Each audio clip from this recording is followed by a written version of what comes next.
Salam jemaat yang dikasihi Tuhan Yesus Kristus. Senang sekali bersyukur atas waktu yang sangat berharga ini. Saya Pendeta Perlindungan Situmorang dari GMI Gloria Medan. Berkesempatan kembali bertemu dengan jemaat dikasihi Tuhan menyampaikan firman Tuhan bagi kita sekalian. Sebelum kita mendengar sabda Tuhan, mari kita berdoa terlebih dahulu. Bapa di dalam surga, terima kasih atas waktu yang sungguh indah, waktu yang berharga ini, waktu yang Tuhan anugerahkan untuk kami datang beribadah kepada Tuhan. Di dalam segala situasi dan kondisi kami masing-masing, kami harus beribadah dari rumah oleh karena pandemi COVID-19 yang masih berlanjut sampai saat ini. Tuhan, urapilah kami sekalian dengan kuasa Roh Kudus. Bantulah kami menerjemahkan kebenaran firman-Mu di setiap pergumulan kami masing-masing, supaya kami beroleh berkat yang baru, kekuatan rohani yang baru dari Tuhan, meneguhkan iman kami, membawa kami kepada seluruh kebenaran untuk kami melakukan kehendak-Mu. Terima kasih Bapa, dalam nama Yesus Kristus kami berdoa. Amin. Jemaat yang dikasihi Tuhan Yesus Kristus, pada pagi hari ini, satu bagian firman Tuhan yang akan kita renungkan dari Matius pasal yang ke-16 ayat yang ke-21 sampai ayat yang ke-28. Matius pasal yang ke-16 ayat yang ke-21 sampai ayat yang ke-28. Demikian sabda Tuhan, saya akan bacakan bagi kita sekalian. Sejak waktu itu, Yesus mulai menyatakan kepada murid-muridnya bahwa ia harus pergi ke Yerusalem dan menanggung banyak penderitaan dari pihak tua-tua, imam-imam kepala dan ahli-ahli Taurat, lalu dibunuh dan dibangkitkan pada hari ketiga.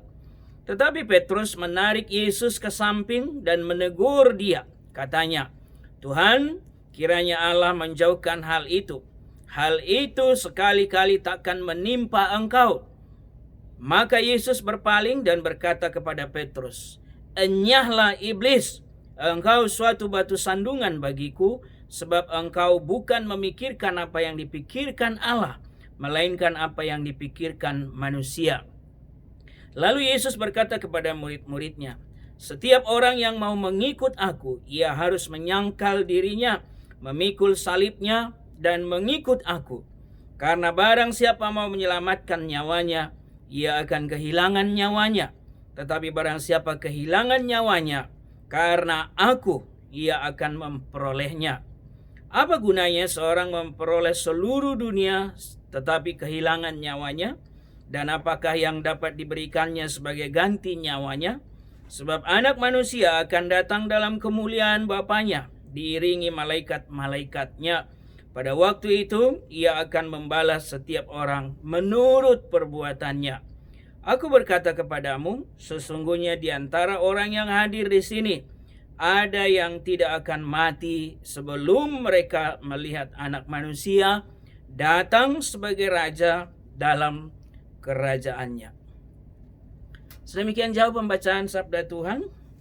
Berbahagialah kita yang membaca, merenungkan, terlebih ketika kita sudah melakukan firman Tuhan di hidup kita sehari lepas sehari. Amin. Saudara-saudari yang dikasihi Tuhan Yesus Kristus, kita masih mengalami kesulitan, kesusahan oleh karena kelanjutan dari pandemi COVID-19 ini. Saya tahu beberapa waktu yang lalu, kita di gereja sudah beribadah secara langsung, hadir dan bersekutu bersama di gedung gereja. Tapi karena kondisi yang masih kurang kondusif akhir-akhir ini, lalu kita kembali harus beribadah secara online melalui live streaming saat ini. Saudara yang dikasihi Tuhan Yesus Kristus, bagi kita secara manusiawi ini mungkin membawa sebuah pergumulan tersendiri. Lalu pergumulan ini berlanjut sekian bulan. Saya sungguh berdoa supaya setiap kita tetap teguh, kuat secara iman. Dan saya sungguh berdoa supaya setiap jemaat tetap di dalam kondisi tangguh, tetap di dalam kondisi fit secara rohani. Biarpun ada banyak kesusahan dan masih terus berlanjut, Saudara-saudara, kita memiliki raja segala raja yang memimpin kehidupan kita, memimpin gereja kita, memimpin tiap-tiap pribadi. Yesus Kristus. Dan ada Roh Kudus yang setiap saat datang dan bekerja di dalam diri kita masing-masing untuk sungguh-sungguh menguatkan setiap kita, menghibur, mendorong, memberi semangat baru, sehingga kita tetap menyatakan keberanian iman untuk melanjutkan kehidupan, baik secara pekerjaan, aktivitas sehari-hari, di dalam keluarga, di dalam bersekolah bagi anak-anak kita, bagi yang kuliah dan juga yang bekerja, baik secara berjemaat di gereja kita. Saudara-saudara, dalam banyak keterbatasan, tapi seringkali Tuhan memberi kita hikmat, memberi kita kemampuan baru, memberi kita ide gagasan yang baru untuk dapat menyesuaikan diri sebagai orang yang tetap eksis, tetap menyatakan diri sebagai orang yang giat di dalam Tuhan. Saudara-saudara, tema kita pada pagi hari ini adalah menjadi orang Kristen atau menjadi pengikut Yesus yang berani. Saudara-saudara yang dikasihi Tuhan Yesus Kristus, kalau kita baca nats yang tadi kita sudah renungkan, saudara yang dikasihi Tuhan, lihatlah bagaimana Yesus tiba kepada saat di mana dia segera akan mengarahkan perjalanannya ke Yerusalem. Kenapa, saudara-saudara? Setelah 3 tahun kurang lebih Yesus berkeliling dari satu tempat ke tempat yang lain, dari satu desa ke desa yang lain, dari satu kota ke kota yang lain. Dia sudah menyampaikan berita Injil, berita keselamatan, berita kelepasan dari dosa. Dan dia sudah memperkenalkan siapa dirinya dan rencana Allah atas dirinya sebagai Mesias yang diutus Allah, sebagai Yesus Kristus yang akan menyelamatkan umat manusia dari dosa. Itu sebabnya saudara-saudara yang dikasihi Tuhan Yesus, sebelum dinyatakan pemberitahuan pertama tentang apa yang akan dialami di Yerusalem, yaitu penderitaan salib itu, di perikop di atas yang tadi kita baca, secara khusus ayat 13 sampai ayat 20. Di sana Tuhan Yesus menanyakan kepada murid-murid itu. 3 tahun kurang lebih sudah bersama Tuhan Yesus. Mereka mengisi waktu-waktu yang cukup banyak untuk mengenal siapa Yesus, mendengar pengajarannya, mengerti apa maksud, visi, misi, tujuan kedatangan Yesus ke dunia ini. Dan mereka dengan mata kepala sendiri sudah menyaksikan dengan cukup banyak perkara-perkara besar, mujizat-mujizat yang dikerjakan oleh Tuhan Yesus. Banyak hal di depan mata mereka diperbuat Yesus, hal-hal yang mencengangkan. Dan pengajaran-pengajaran yang sifatnya pribadi, pendekatan secara pribadi kepada murid-muridnya Tuhan Yesus sudah lakukan. Relasi yang dibangun Tuhan Yesus dengan murid-murid itu sudah sangat-sangat banyak dan membawa keintiman, kedekatan di antara mereka. Itu sebabnya saudara yang dikasihi Tuhan, sebelum Yesus mengarahkan pandangan murid-murid itu tentang penderitaannya di kayu salib di Yerusalem, Yesus tanyakan kepada murid-murid itu di perikop ayat 13 sampai 20. Ada kata orang, siapakah anak manusia itu? Perkataan orang terhadap pribadi Yesus, siapa dia? Maka mereka dengan semangat menjawab. Ada yang mengatakan Yohanes Pembaptis, ada yang mengatakan Elia, ada pula yang mengatakan Yeremia atau salah seorang dari para nabi. Itu kata orang.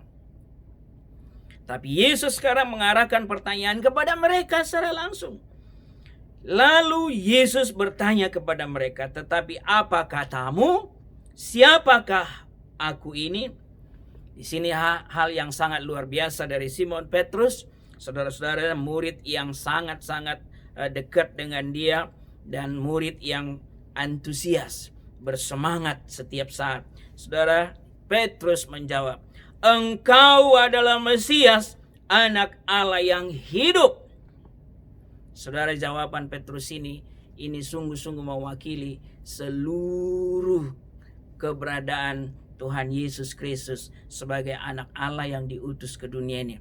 Mesias yang menyelamatkan manusia dari dosa.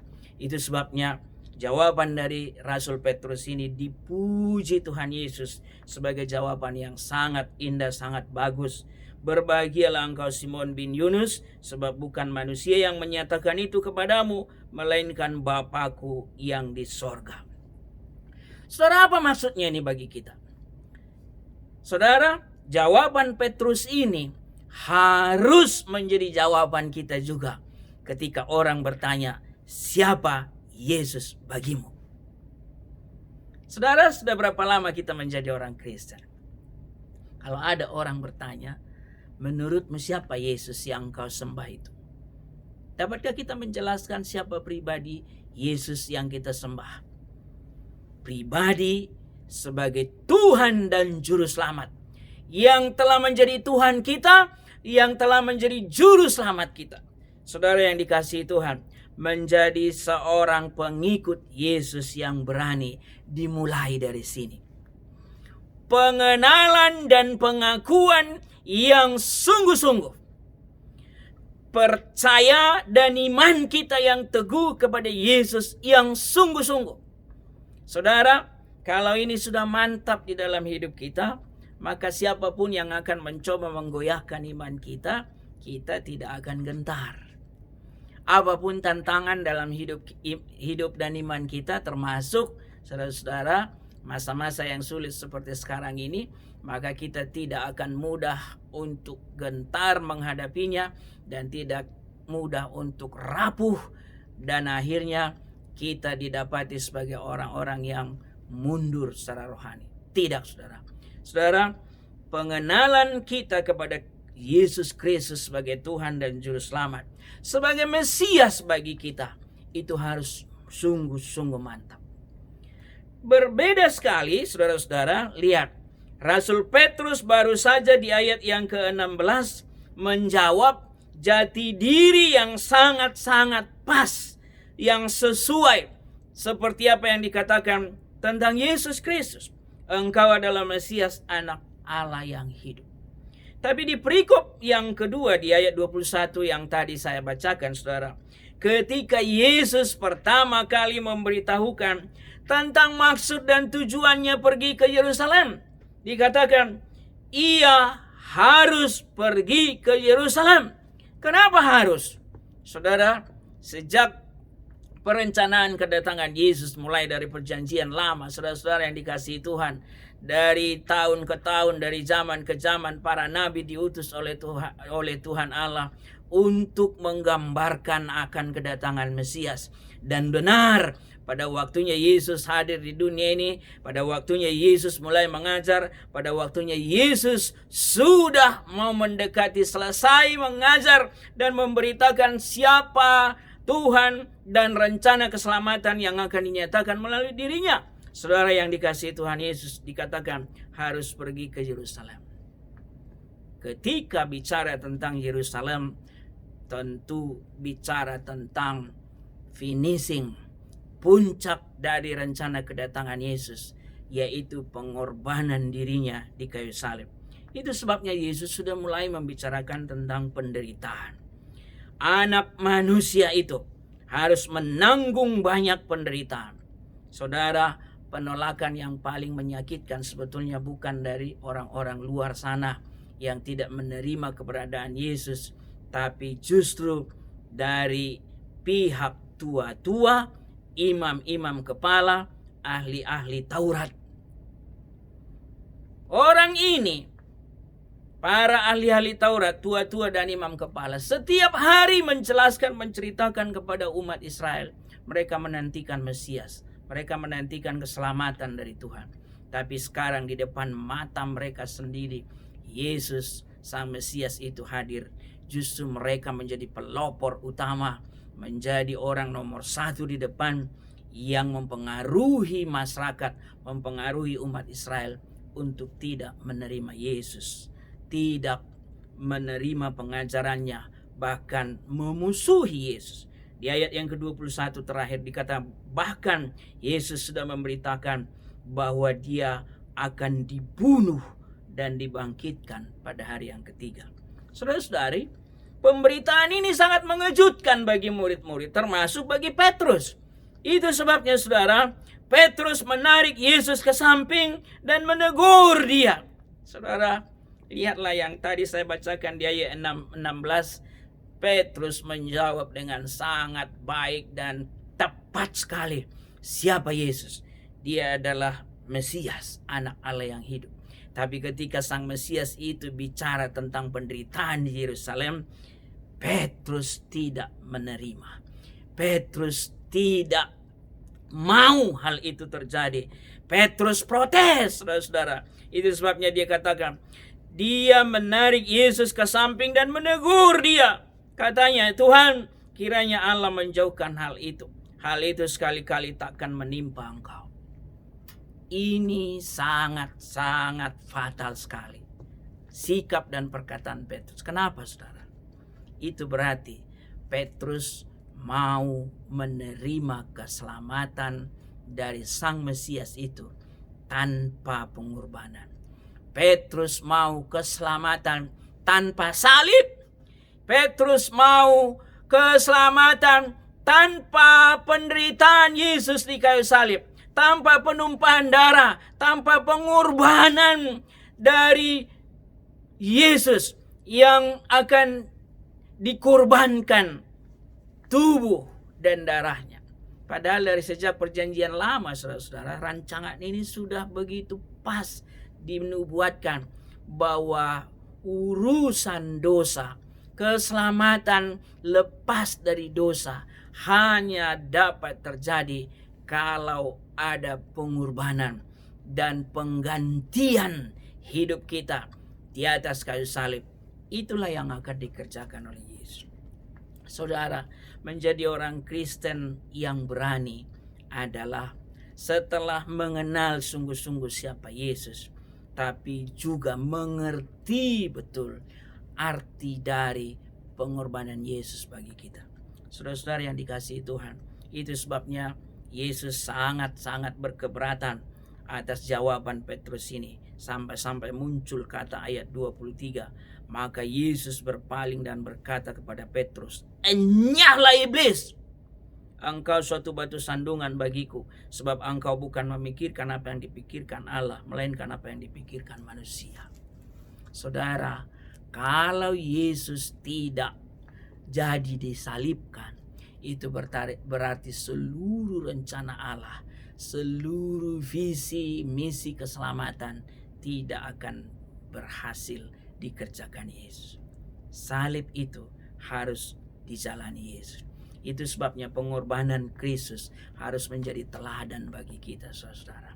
Yesus sudah mengerjakan semua itu di kayu salib. Tuntas, tidak perlu diulangi. Maka setiap anak-anak Tuhan, orang Kristen, pengikut Yesus seperti kita, teladan kita selalu pada Yesus, dan salah satunya adalah pengorbanannya. Sebagai anak-anak Tuhan, kadang kita dipanggil Tuhan untuk berkorban, rela membayar harga. Yesus sudah mengerjakannya, nyawanya yang dipersembahkannya. Maka sebagai murid Kristus, anak-anak Tuhan yang berani menjalani kehidupan iman kita, bersiaplah saudara. Ketika Tuhan meminta sebuah pengorbanan kepada kita, kita juga harus siap. Pengorbanan dalam hal apalah sekarang, saudara? Mungkin pengorbanan dari waktu. Mari kita sesuaikan waktu-waktu kita dengan kondisi sekarang. Waktu untuk melayani, waktu untuk beribadah, waktu untuk bekerja, waktu untuk keluarga, waktu untuk bergaul, waktu untuk urusan-urusan pribadi, hobi-hobi kita, waktu untuk bermasyarakat, waktu untuk memiliki kebersamaan yang berkualitas dengan keluarga kita, istri dan anak-anak, keluarga besar kita. Pengorbanan kadang-kadang diminta. Misalnya, ini dalam kondisi sulit, maka kita pun kalau dengan tenaga dan kapasitas yang biasa-biasa saja, mungkin kita akan kalah dan menyerah. Dengan kondisi sulit seperti ini, berarti kita harus memiliki tenaga, kesungguhan, kerinduan yang lebih besar lagi untuk mengantisipasi kondisi-kondisi ini. Maka di dalam hal kedisiplinan kita sebagai orang Kristen, termasuk juga untuk membangun iman kita di saat kondisi tidak terlalu bagus, maka kita juga harus memiliki sebuah tenaga, sebuah kemampuan untuk lebih lagi mendisiplin diri untuk tetap eksis secara rohani. Tidak ada yang mundur secara kerohanian di antara kita kalaupun kondisi sulit ini. Itu sebabnya di dalam ayat berikutnya Tuhan Yesus mengajak kita sebagai pengikut Yesus yang sejati, sebagai pengikut Yesus yang sungguh-sungguh serius, tidak main-main. Dan di ayat yang ke-24 Yesus katakan begini. Lalu Yesus berkata kepada murid-muridnya, setiap orang yang mau mengikut aku. Ayat ini berlaku untuk kita semua juga saudara. Setiap orang yang mau mengikut aku, 3 hal harus kita kerjakan dalam diri kita. Ia harus menyangkal dirinya, ia harus memikul salibnya, ia harus mengikut Yesus. 3 hal ini secara singkat saya akan jelaskan. Menyangkal diri bicara tentang semua ego kita sudah tinggalkan di belakang. Kita sudah selesai dengan yang namanya ego, kesombongan, menonjolkan diri, ingin dikedepankan, ingin kita dipuji dan seterusnya. Sekarang Yesuslah yang harus tampil di depan, yang mau kita agungkan, yang mau kita saksikan, yang mau kita masyhurkan namanya. Apapun yang dipercayakan Yesus kepada kita, kita ini adalah hambanya. Yesuslah, nama Yesuslah yang harus ditinggikan. Yesuslah yang harus dimasyhurkan. Setiap kita pelayan Tuhan, anak-anak Tuhan siapapun, tinggikan Yesus di dalam hidupmu. Kita sudah harus di belakang salib Yesus. Maka tidak ada yang mencuri kemuliaan setiap kali kita mengerjakan bagian kita. Terus dikatakan memikul salibnya. Ini bicara tentang kesediaan kita membayar harga untuk Tuhan Yesus. Saudara-saudara, pelayanan selalu meminta harga yang harus dibayar. Siapa sih yang mau melayani? Enaknya saudara-saudara adalah dilayani. Itu pikiran yang normal. Manusia yang normal pada umumnya inginnya dilayani. Tapi kalau diminta melayani, ada kalanya sudah harus berpikir. Dan saudara-saudara, tapi firman Tuhan mengajarkan kepada kita, namanya mengikut Yesus harus juga memikul salib. Harga yang harus kita bayar bisa dari waktu-waktu kita.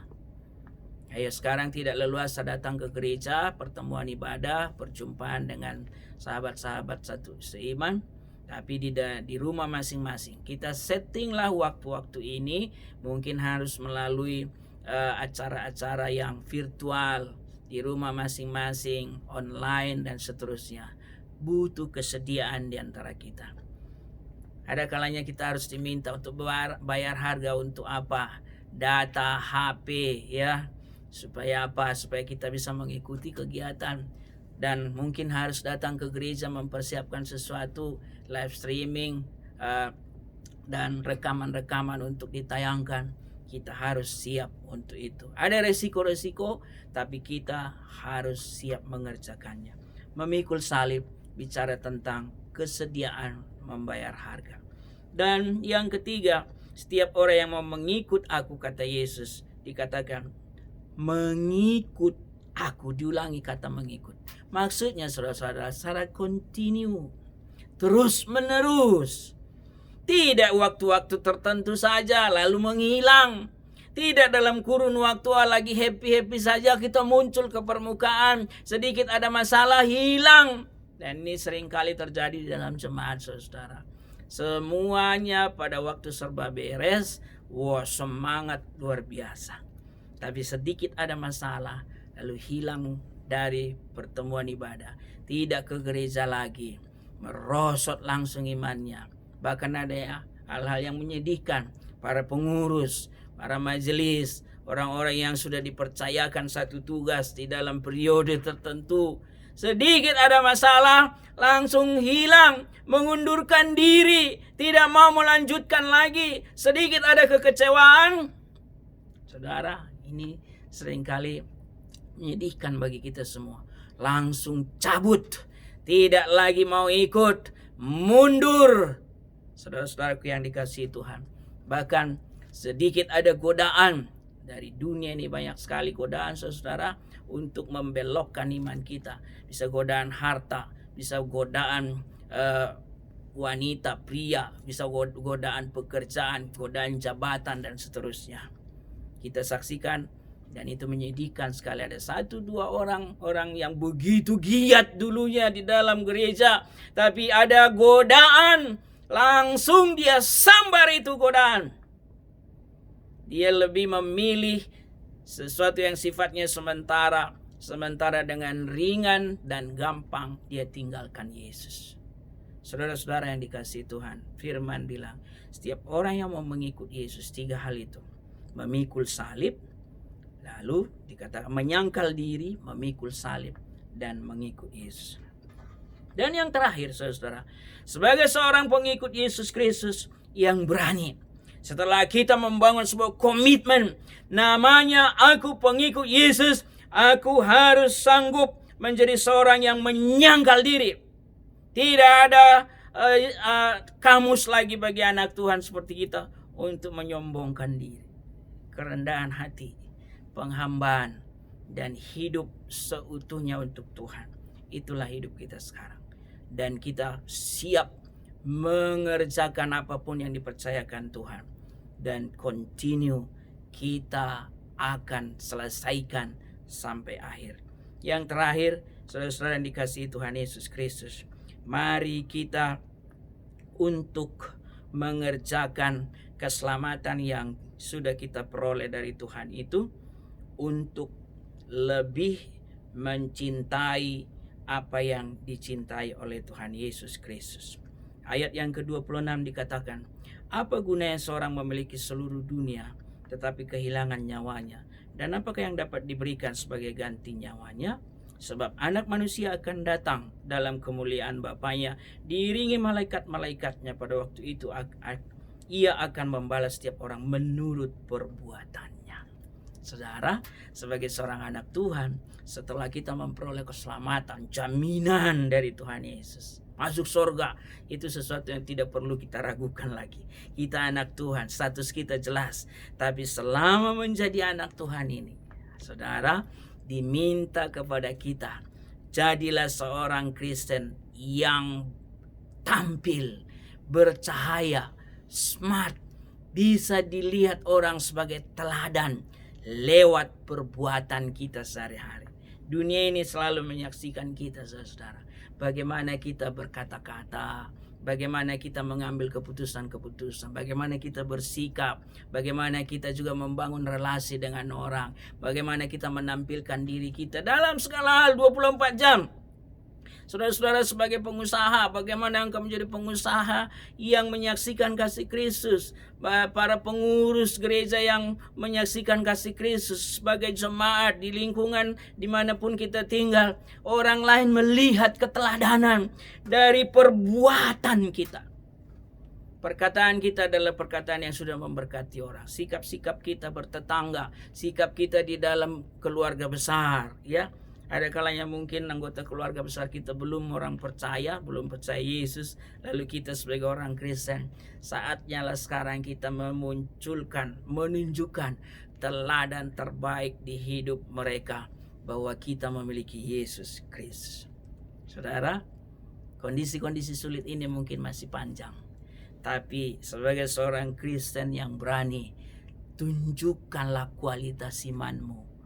Tunjukkanlah ketangguhanmu, tangguh menghadapi kondisi-kondisi ini. Kita tidak mudah menyerah. Ada kesulitan, itu pasti. Seluruh dunia mengalami kesulitan. Indonesia mengalami kesulitan. Kita pribadi, gereja mengalami kesulitan. Tapi kita punya kekuatan yang berlimpah-limpah dari Roh Kudus, dari Tuhan. Bagi kita tangguh untuk menjalaninya. Gereja harus menjadi pelopor-pelopor untuk tetap menyuarakan, menyatakan kepada dunia ini bahwa kita punya kekuatan ekstra yang dari Tuhan menghadapi kesulitan ini. Murid Kristus yang berani adalah murid Kristus yang sanggup menerobos berbagai kesulitan dan pada akhirnya tampil sebagai pemenang. Saya berdoa untuk saudara-saudara sekalian di tebing tinggi ini, apapun yang Bapak Ibu hadapi, sama seperti kami di Medan, pasti ada banyak kesulitan. Tapi tetaplah tangguh, bertahanlah, andalkan Tuhan Yesus dalam hidupmu sehari-hari. Kita akan keluar sebagai pemenang. Amin. Mari kita berdoa. Bapa di dalam sorga, terima kasih atas firman-Mu. Pada pagi ini kami diingatkan betapa ajaibnya kuasa dan kasih karunia Tuhan Yesus Kristus. Engkaulah Mesias, anak Allah yang hidup itu, yang datang dari sorga untuk menjadi juru selamat bagi kami. Dan kami adalah anak-anak Tuhan yang sudah diselamatkan oleh Tuhan Yesus. Kami adalah murid-murid Tuhan. Kami membutuhkan kekuatan rohani setiap hari yang dari Tuhan untuk kami menjalani kehidupan sebagai seorang yang sanggup menyangkal diri, memikul salib, dan secara kontinu terus-menerus mengikut Tuhan Yesus dengan setia. Dengan berbagai kesulitan yang kami hadapi sekarang, kami tetap berani menyatakan sikap dan teladan hidup yang terbaik sebagai kesaksian kami di tengah jemaat dan di tengah masyarakat. Kami memiliki Tuhan Yesus, kami memiliki Roh Kudus yang menopang hidup kami sehari-hari. Kesulitan ini mungkin masih akan panjang, tapi kami memiliki kemampuan hikmat dan kuasa dari Tuhan untuk tetap sanggup bertahan dan pada akhirnya keluar sebagai pemenang. Terima kasih meteraikan firman-Mu di hati dan hidup kami semua. Dalam nama Yesus Kristus kami berdoa. Amin.